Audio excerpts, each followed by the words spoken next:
So how do you balance that empathy side of you with the need to perform? Well, I think it's about consequential management, right? And at the end of the day, that's trying to get a positive outcome from very challenging behaviors or situations that you face with your team members. And at the end of the day, you can only do that with empathy. To me, it's not just about the balance between empathy and consequences and commercials and P&L. It actually comes in hand with each other, because at the end of the day, if you're not empathetic to how people feel, they're not going to be able to do their job well as well. They'll struggle on silently and not tell you, and then one day they'll burn out.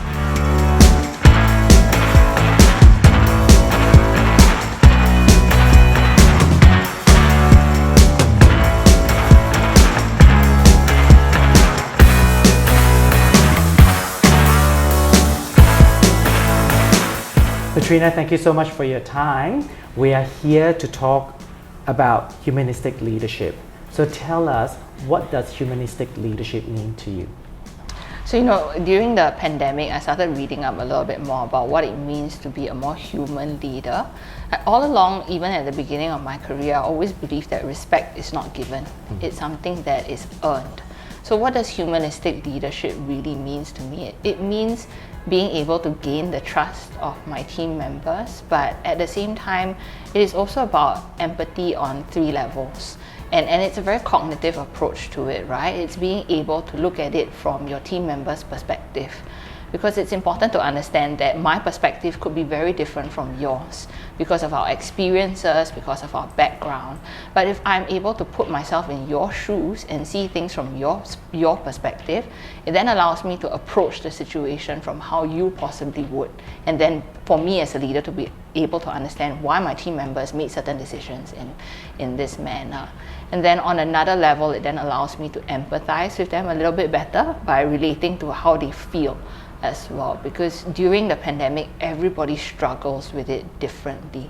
So if I'm able to relate to how you feel, how you grapple with a situation, decisions you need to make, conversations you have with clients, it helps me to be a better leader in that way as well. And then also the last point is then being able to sense what they need from me. Because being a leader is not just about me making decisions on my own. It's about me actually being a support network and a support system for them. So it's very important for me sometimes people are not verbal about what they need. They may try to give it to show it to you in a manner that is more subtle. They won't verbally say it out, especially as Asians, right? So I need to be able to sense what they need and then take direction from there, prompt them into letting me know what sort of support that they need from me. So that's humanistic leadership. It's about actually being more of a support network than being somebody that just gives direction. I know that we are preparing for a post-pandemic world. We are eagerly awaiting for borders to reopen. Yeah. And I think a lot of conversations around leadership nowadays is about what does a post-border opening world would look like? What are some of the expectations? So knowing that anticipation, why do we need humanistic leadership? Well, Al, I think everybody has dealt with this pandemic very differently, like what I said. But I saw a very apt visual representation of this on Facebook just at the beginning of 2020 when we were just heading into this kind of head first, right? It's that we're all in a sea of uncertainty, but everybody's boat size is different. Some may be on a cruise, some may be on a speedboat, some may be on a small little sampan with no oar at all. So it's actually very important for us to understand that your situation is very different from mine. I need to be able to understand how you are dealing with this. How does it affect you professionally and how does it affect you personally? Because we talk about it all the time, separating your personal life from your professional work. But more often than not, it's very easy to get your lines crossed because emotion spills into what we do, and that's what makes us passionate and so great at what we're doing today, right? But that's why we need humanistic leadership. We need to be able to understand what boat are our team members in, So if those who are in a sampan, those who are on a cruise ship need different types of support from us. And then there's also only 24 hours in a day for my team, for myself as a leader. Who needs my support more at which point of time in the day, in the week, in a month, or any point of time in the year? That allows me to then divide my time more fairly towards my team, to be more emotionally invested in making sure that they don't just thrive in what they do, but they flourish and they continue to grow in their career with us as well.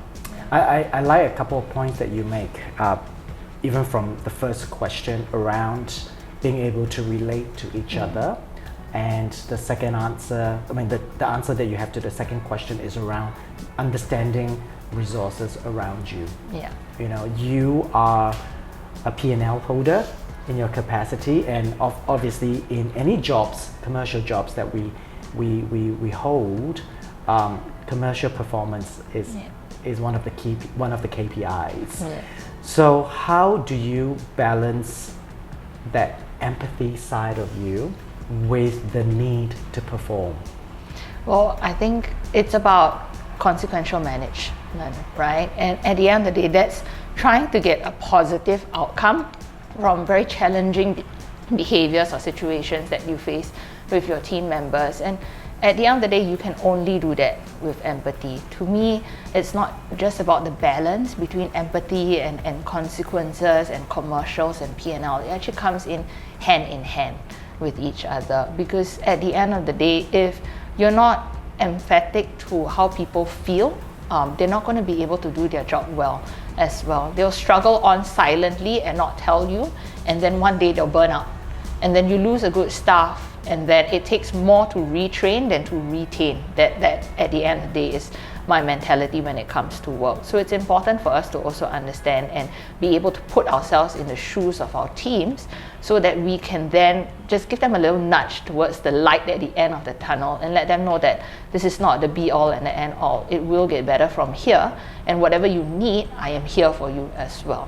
Because at the end of the day, if your team member trusts you, you get transparency from them, and it's nothing better than transparency from a team member who's willing to come up to you and say, I have this challenge, can we fix it together, rather than them struggling on their own, because we're all about teamwork nowadays as well. You're never going to get, you can only get so far by going alone. You get further by going together. I know it sounds, whenever we have conversations around conscious leaderships and all forms of leadership, I would say, somehow there is a skepticism out there that said, oh, it's all theory, it sounds perfect, it's very idealistic, So how do you make sure that you apply what you say, and what sort of struggles do you go through?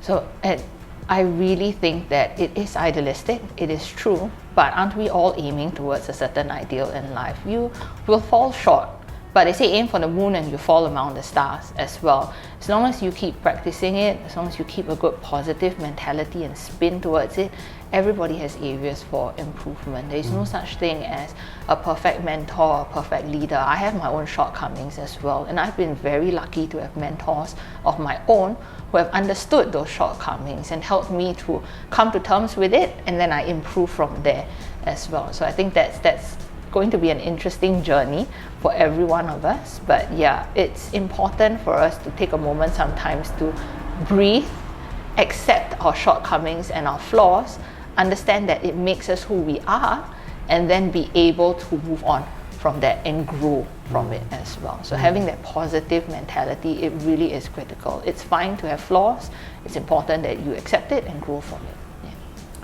One of the things that I read recently of an article that was written or published by the Harvard Business Review back in 2016, if I'm not wrong, saying that leadership is more about being resilient and being everything that you ideally would want to be as a leader is more about the ability to recharge and not about the ability to endure. And it resonated so much with me, because usually in our line of work, as you know, it's almost 24/7. It's high demand because we're out there helping people to manage risk, especially in a COVID situation. So how do you balance the, enduring and the recharging? So how do you recharge? I like to put it into the visual identity of a portable battery. At the end of the day, a portable battery is great. You carry it wherever you go, it recharges your phone battery. But a portable battery also needs to be recharged. So as a leader, you kind of feel like a portable battery sometimes because you're charging your team's phones and making sure that they stay energized and recharged. But you yourself have to remember that you can't burn the candle at both ends as well.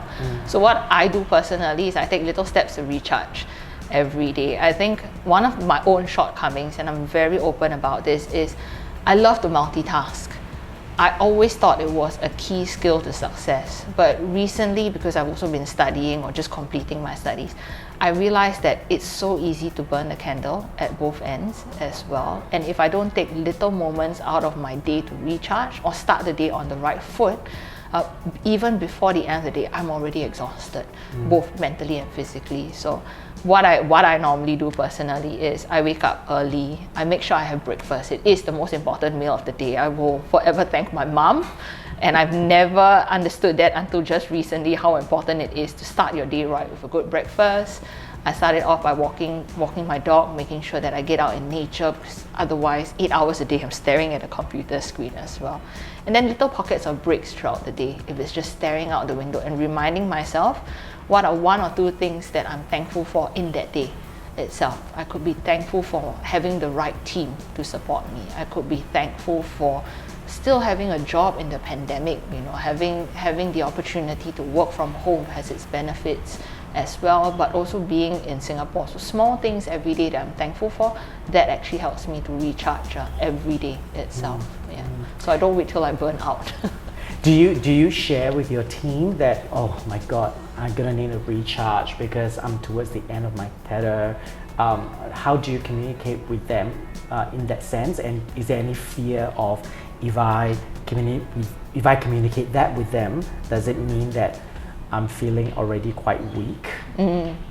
I think showing a sign of weakness may not necessarily be a bad thing, but as a leader, it's also important to be conscious how you deliver this message across from them, because there is the very negative form of doing it where you say, I'm just so tired, can you come back to me like a half hour later? I don't have the time for you now, versus the I'm a little busy right now. We can definitely have this conversation, but just give me 10 minutes and I'll come back to you. So different forms of delivery give across very different emotional behaviors to your team, and the way that they perceive this is also important, because then that's the way that they view you as somebody that they can approach.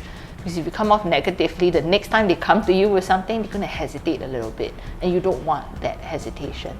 So it's fine to let people know that you need to recharge, because it's important for your teams to know that you are also human as well, and you also have your flaws. But the way you want to positively or negatively deliver it, that's a choice that is entirely up to you. Beautiful. Thank you.